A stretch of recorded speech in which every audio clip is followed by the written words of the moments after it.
দেখো বন্ধুরা, আমি একটা মাছ রেখেছি, গোটা মাছ। এটা একটু ভালো করে ছাড়িয়ে নেব। বাড়িতে রেখেছি, জানি না কেমন হবে। মাছটা ছাড়িয়ে নিচ্ছি ভালো করে। আমি কিন্তু চামচি দিয়ে মাছের আঁশটাকে ছাড়িয়ে নিচ্ছি। তোমরা কে কীভাবে আঁশ ছাড়াও আমাকে একটু বলবে। দেখো, মাছটা একটু বড়ই ছিল। ভালো করে ছাড়িয়ে নিচ্ছে। এবার এই যে মাছটা কাটছি,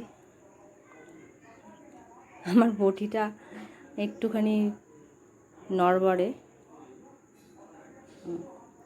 ধার আছে, কিন্তু একটু কাটতে একটু অসুবিধা হচ্ছে। কেটে নিই ভালো করে। এই যে হাতটা বাঁচিয়ে নিচ্ছে, কেটে নিচ্ছি মাছটা। দেখছি ভালোই, দেখে তো মনে হচ্ছে ভালোই হবে। দেখা যাক। ভালো করে কাটি, পরিষ্কার করে নিই। এই যে কাটছি, পিস পিস করব এখন। ভালো করে একটু পরিষ্কার করে নিই। এই দাগা আর পেটিটা এবার একটু আলাদা করে নিচ্ছি।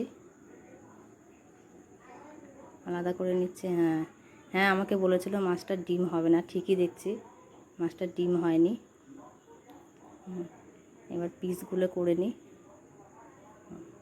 মোটামুটি একটা পিস করে নিচ্ছি। পিসগুলো করে নিই ভালো করে। বড়িটা বারবার খুলে আসছে, একটু সাবধানে করতে হচ্ছে। সাবধানে করি। এই যে এবার পেটিটা একটু পাতলাই হয়েছে। পেটিটা একটু পাতলাই। এই যে এবারে যে দাগা টাগাগুলো বার করে নিলাম। লেজাটা একটু বড়ই রাখলাম, কারণ লেজার দিকে কাঁটাটা বেশি থাকে তো। ও ছোটো করলে কাঁটাটা একটু বেশিই পড়ে, ওই জন্য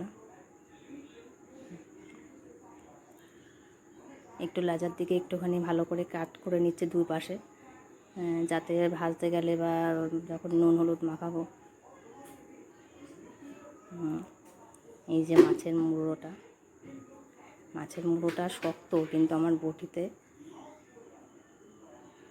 একটু অসুবিধা হচ্ছে, একটু চেপে ধরে নিতে হচ্ছে। আস্তে আস্তে কাটছি। এই যে বারবার খুলে আসছে, দেখছো বন্ধুরা, বটিটা বারবার খুলে আসছে। এই দেখো, এখানটা থেকে একটু বাইরে বেরিয়ে গেছিল।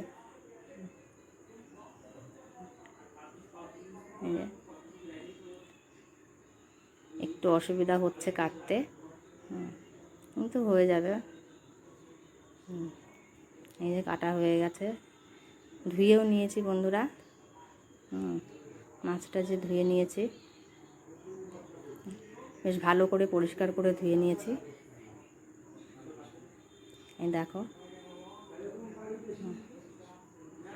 ভালো করে পরিষ্কার করে ধুয়ে নিয়েছি। এই দেখো,